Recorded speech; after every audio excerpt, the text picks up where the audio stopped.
नमस्कार, आपके साथ मैं हूं विद्यानाथ झा। राष्ट्र धर्म आप देख रहे हैं। मुसलमानों के लिए एक आम धारणा है कि वो कट्टर होते हैं, लेकिन क्या ये बात सही है? अगर हां, तो मुसलमान ऐसा क्या कर रहे हैं? उससे भी बड़ी बात यह कि उनकी कट्टरता क्या देश के लिए हानिकारक है? क्या मुसलमान देश विरोधी हैं? इन सवालों का जवाब आज हम राष्ट्र धर्म में तलाशेंगे। साथ ही हम ये भी जानेंगे कि इस्लाम की वो कौन सी ऐसी बातें हैं जो मुसलमानों के लिए देश से पहले आती हैं।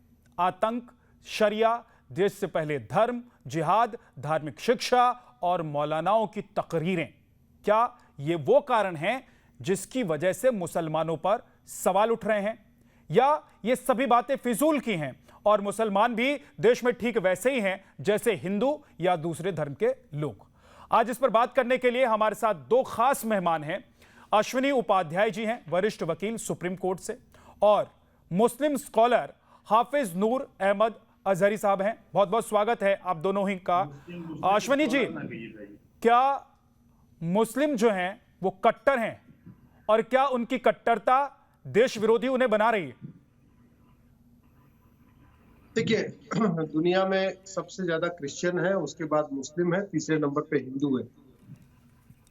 लेकिन आप अगर कुछ चीजें ऐसी हैं जो ऑन रिकॉर्ड है, जैसे आप गूगल करिए list of designated terrorist group, तो list of designated terrorist group में जो आतंकवादी संगठनों का नाम है, ये डेजिग्नेटेड टेररिस्ट ग्रुप का मतलब ये वो आतंकवादी संगठन है जिनको किसी न किसी देश ने बैन किया हुआ। ये कोई सामान्य संगठन नहीं है, ये पीएफआई जैसे भी नहीं है, या कोई इस तरीके का भी नहीं है कि हाँ जिन पे अभी सोचा जा रहा है कि बैन करना है कि नहीं करना।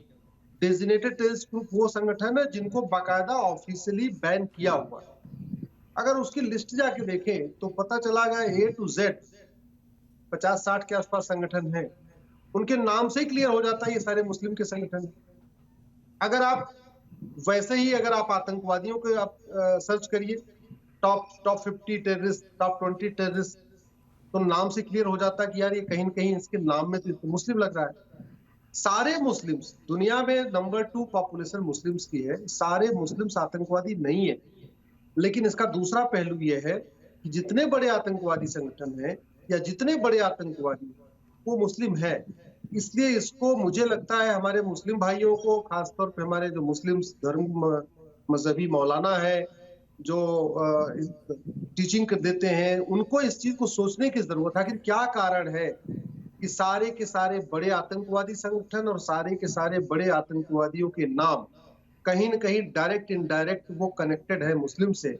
या क्या कारण है जो 50-55 देश सबसे ज्यादा अशांत माने गए हैं, चाहे वो सीरिया हो, चाहे नाइजीरिया हो, चाहे सोमालिया हो, चाहे आपका अफगानिस्तान हो, या अब तो पाकिस्तान भी अशांत हो चुका है। या जो ये 50-55 देशों में बहुत ज्यादा अशांति है, रोज बम फूट रहे हैं, रोज बम धमाके हो रहे हैं, आखिर वो शरिया देश है, वहां पे शरिया चलता है। तो ऐसा क्या हो रहा है कि जहाँ शरिया है वहां अशांति है?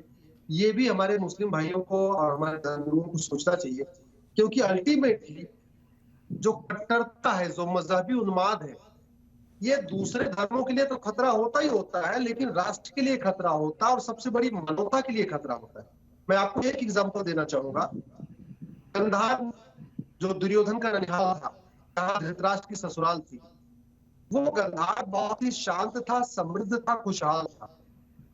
आज की डेट में वहां पे आतंकवादियों ने बंदूक के बल पे वहां की सत्ता हथिया लिया। और आज क्या सिचुएशन है कि जिस गंधार में कभी स्वयंवर होता था, आज वहां लड़कियां स्कूल नहीं जा सकती। जिस गंधार में लड़कियां बाकायदा गुरुकुल में पढ़ती थी, बड़े होने पे शादी होती थी, अस्त्र शस्त्र सीखती थी, इवन मिलिट्री ट्रेनिंग लिया करती थी, आज उस गंधार में लड़कियों को एकदम पूरी तरीके से ढक दिया गया। उनके पास कोई राइट ही नहीं बचा हुआ। पर्शिया जितना शांत था, समृद्ध था, खुशहाल था, जब से वो ईरान बना है अशांति होती गई। बाद में और आपस में फिर लड़ने लग गए तो ईरान और इराक बन गया। अभी देखिए वो आज भी वहां पे अशांत पूरा फैला हुआ है।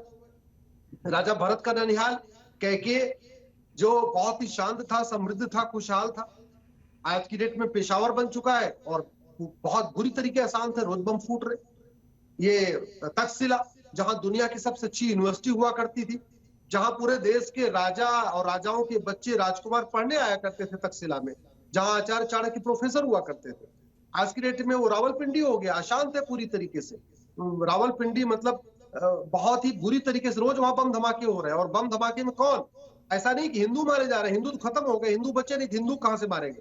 अब तो वहां पे सिया को मारा जा रहा है, अहमदिया को मारा जा रहा है, या दूसरे और जो भी है उनको मारा जा रहा है। ठीक है, आपका लेकिन अश्विनी जी, बांग्लादेश को देख लीजिए। जी जी अश्विनी जी, लेकिन मेरा सवाल यह है कि क्या मजहबी कट्टरता की वजह से एक धारणा है कि मुस्लिम जो हैं वो देश विरोधी हैं? उसमें धार्मिक कट्टरता का कितना रोल है, कितनी भूमिका है? देखिए, मुझे लगता है कि कोई धारणा एक दिन में नहीं बनती है। कोई धारणा धीरे धीरे बनती है। थोड़ी सी कोई एक शुरुआत होती है, उसके बाद दूसरा रिपीटिशन होता है, फिर तीसरा रिपीटिशन होता है, फिर एक धीरे धीरे सेंसस बन जाता है। आखिर पूरी दुनिया में, चाहे वो अमेरिका हो, चाहे वो फ्रांस हो, चाहे वो सिंगापुर हो, चाइना हो, हर जगह इस्लामिक टेररिज्म की बात क्यों हो रही है? चाइना में भी हो रही है, सिंगापुर में भी हो रही है, फ्रांस में भी हो रही है, अमेरिका में हो रही है, और अब धीरे धीरे भारत में भी शुरू हो गई। भाई, इस देश में राम के बारे में बहुत सारे अपशब्द कहे गए, कहीं कुछ नहीं हुआ। भगवान कृष्ण के बारे में अपशब्द कहे गए, भगवान शंकर के शिवलिंग को फवारा बता दिया गया, और माँ दुर्गा की नग्न तस्वीरें बना दी गई, लक्ष्मी जी के बारे में उल्टा सीधा कहा गया, माँ सीता के बारे में उल्टा सीधा कहा गया। क्या हुआ? लोगों ने एफआईआर किया या उसको कंडेम किया, इतना ही किया। लेकिन एक छोटी सी घटना हुई, मैं उस घटना को जस्टिफाई नहीं कर रहा हूं, मैं ये कह रहा हूं एक घटना हुई, उस घटना के बाद में माफी भी मांगी गई, पुलिस केस भी दर्ज हुआ, पार्टी ने निकाल भी दिया, सब कुछ हो गया। इसके बावजूद एक दोस्त दूसरे दोस्त का गला काटने लग गया।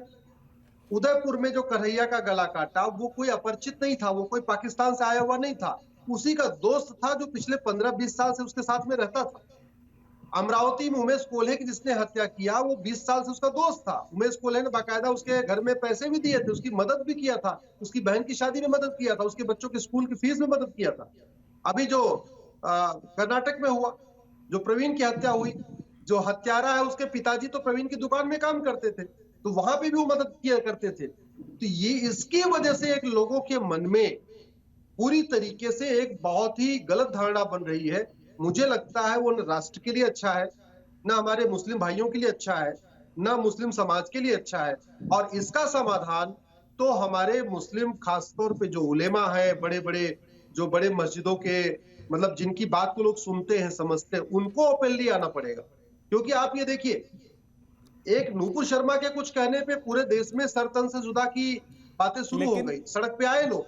लेकिन वहीं पे कन्हैया की हत्या के बाद, उमेश कोल्हे की हत्या के बाद, या बंगलोर में प्रवीण की हत्या के बाद, और ऐसी कई सारी और हत्याएं हुई, उसके बाद कोई सड़क पे आके नहीं बोला कि ये मानवता के खिलाफ हो रहा है। ठीक है, मैं अब नूर साहब के पास जाऊंगा, लेकिन अश्विनी जी एक चीज और स्पष्ट कर दीजिए। मैं चाहता हूं कि मझधार में ना रहे लोग, कि क्या जो एग्जाम्पल्स आपने दिए हैं, उदाहरण दिए हैं, चाहे कन्हैया लाल के गला काटने की बात हो या इस तरह की जो घटनाएं घटी हैं, ये क्या मुसलमानों को देश विरोधी बना रही हैं, या इसलिए मुसलमान देश विरोधी हैं ऐसा कहा जा रहा है, या सवाल उठ रहे हैं इस तरह के?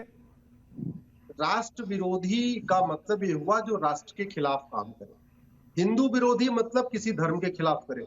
स्वाभाविक सी बात, ये हिंदुस्तान है, यहाँ हिंदू मेजॉरिटी में है, तो हिंदुओं के खिलाफ एक बहुत बड़ी प्लान्ड वे में कुछ काम करना, वो भी हिंदुस्तान के खिलाफ माना जाएगा। आप उसको हिंदुस्तान के खिलाफ मानिए, उसको देश के खिलाफ मानिए, क्योंकि हिंदुस्तान में हिंदू बहुसंख्यक है, तो स्वाभाविक सी बात है, बहुसंख्यकों के खिलाफ अगर आप जहर घोलोगे तो उसको राष्ट्र विरोधी, देश विरोधी तो माना ही जाएगा। और इसका भी कहीं ना कहीं मुझे लगता है जो एजुकेशन सिस्टम है, उसी में कहीं ना कहीं कोई बहुत बड़ी कमी है, उसको सुधारने की जरूरत है। क्योंकि दुनिया में, ये तो सबको पता है कि दुनिया में सबसे ज्यादा मदरसे भारत में चल रहे हैं। इतने मदरसे पाकिस्तान में नहीं है, इतने मदरसे इंडोनेशिया में नहीं है, जहां सबसे ज्यादा मुस्लिम पॉपुलेशन रहती है। सबसे ज्यादा दुनिया के मदरसे भारत में चल रहे हैं।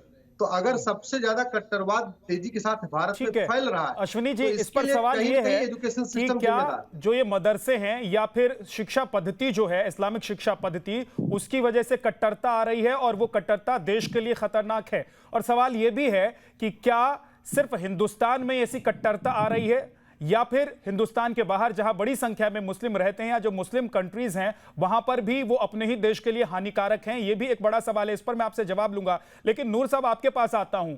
देखिए, आतंक की बात होती है तो मुसलमानों का नाम आता है, शरिया को लेकर आप लोग देश के संविधान को, कानून को पीछे छोड़ देते हैं।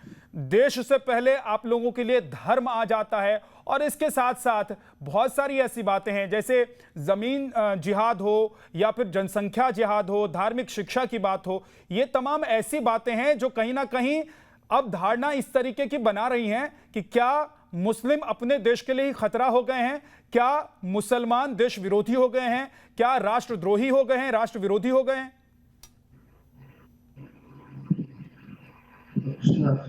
बहुत लंबी तफसीली गुफ्तगू अश्विनी भाई की सुनी मैंने। मैं गुजारिश करना चाहता हूँ आपसे कि कभी इसके बैग में भी जाइए। देश की आज़ादी के वक्त 50,000 से ज्यादा बासनत आलिमों, हाफिजों, कारियों, मुफ्तियों ने इस मुल्क की आबियारी के लिए, इस मुल्क की इज्जत के लिए शहादत का जाम दिया है। किसी ने मुरादाबाद के चौराहे पर फांसी के फंदे पे लटका है, तो कोई मौलाना फजले खैराबादी की शक्ल में काला पानी गया है।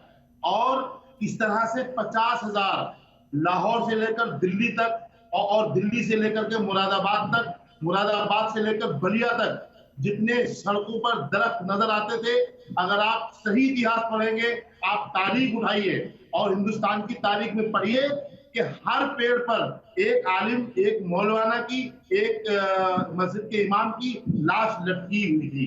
हिंदुस्तान ये जिस जिहाद को आज आप लोग एक मुस्मार करके उसकी शबीहा बदनाम करके लोगों के सामने पेश कर रहे हैं, इसी जिहाद का फतवा अंग्रेजों के खिलाफ सबसे पहले हिंदुस्तान में किसी ने दिया है, भारत में किसी ने दिया है, तो मौलाना फजले खैराबादी ने दिया है। कभी आप लोग उनका भी तस्करा कर दिया करें।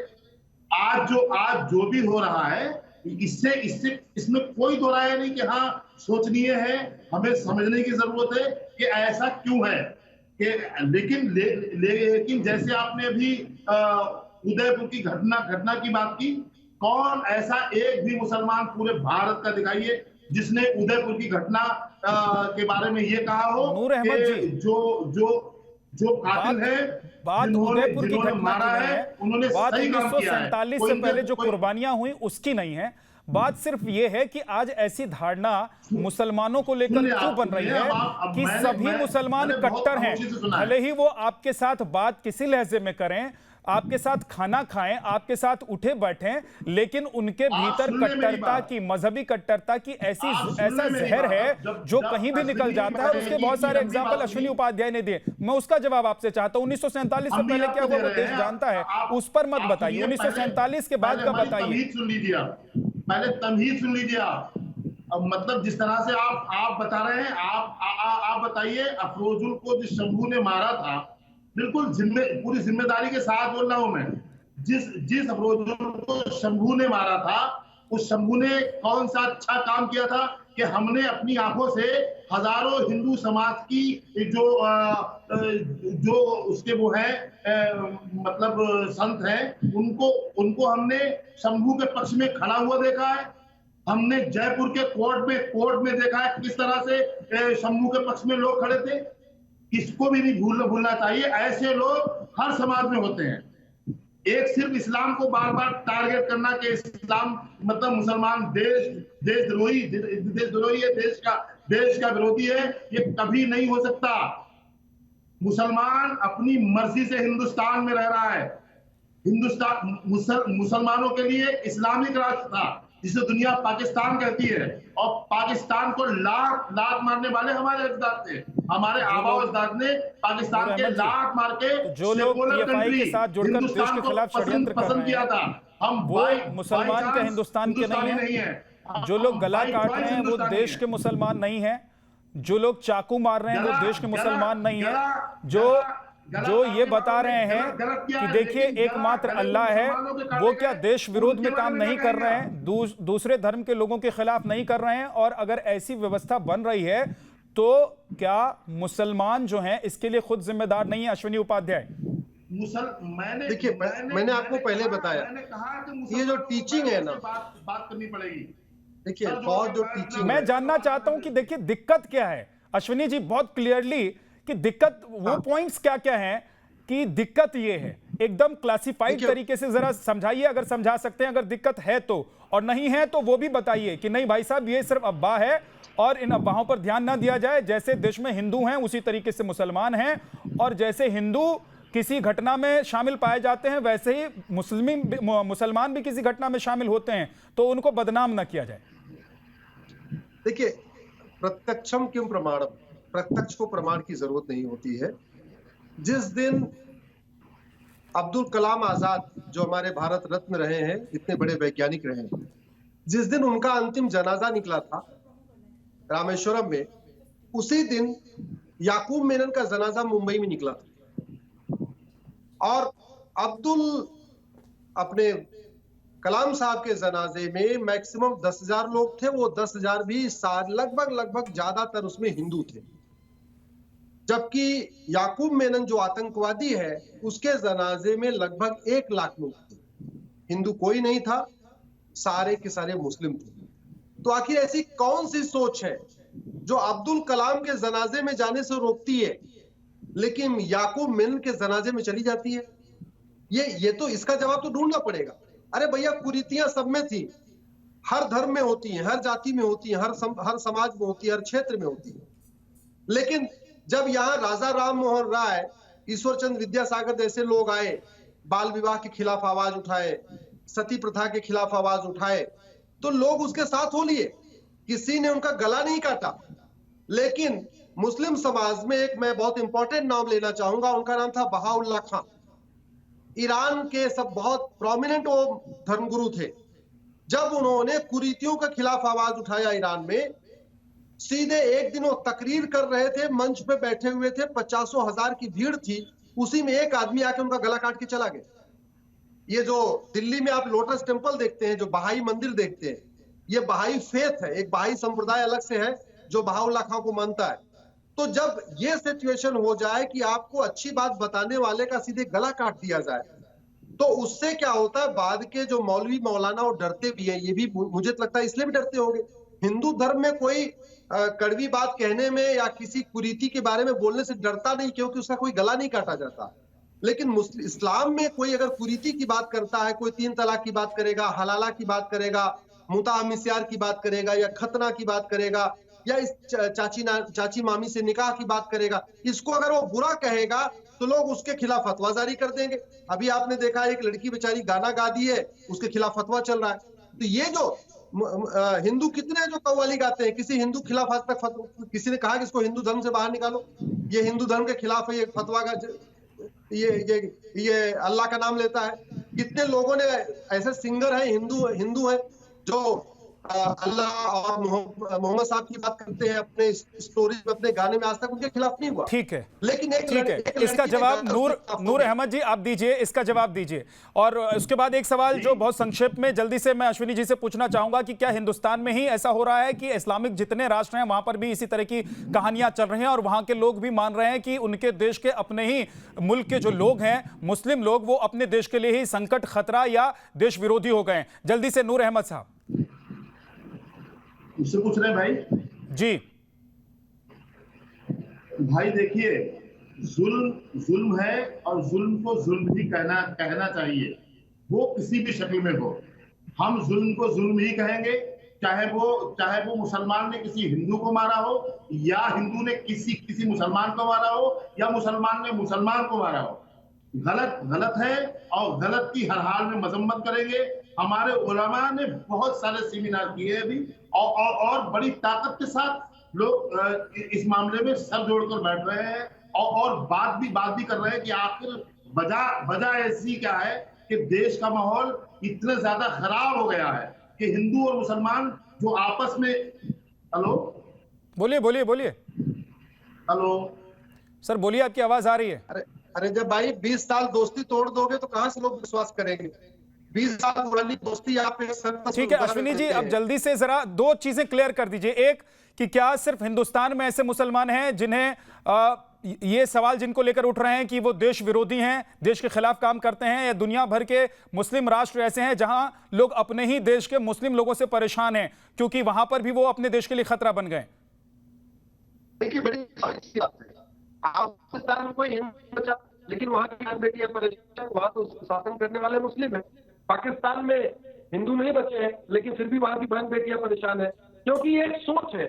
विद्यानाथ जी समझिएगा, एक सोच है सर्वधर्म संभाव, बस देव कुटुंबकम, विश्व बंधुत्व, सबका साथ सबका विकास, नारी तू नारायणी, महिलाओं को सम्मान मिलना चाहिए। दूसरी सोच, महिलाएं हमारी जूती की नोक के बराबर है, महिलाएं पुरुषों के बराबर नहीं है, बेटियां बेटों से नीचे रहेंगी, और एको हम द्वितीय नास्ति, जो मैं कहूँ वही ठीक, नहीं तो नहीं ठीक। आप जरा कल्पना करिए, अगर आप सुबह दिन में 5 बार लाउड स्पीकर लगा के ये बोलेंगे कि एक अल्लाह ही इबादत के लायक है, दूसरा कोई इबादत के है नहीं, वो जो अजान ये लोग अरबी में करते हैं, अगर उसका हिंदी ट्रांसलेशन कर दे तो मुझे लगता है इस देश में FIR होना शुरू हो जाएगा। 5 बातें बता दीजिए इनकी शिक्षा में जो इनको देश के खिलाफ बना देती हैं या इनके दिमाग में जहर घोल देती है।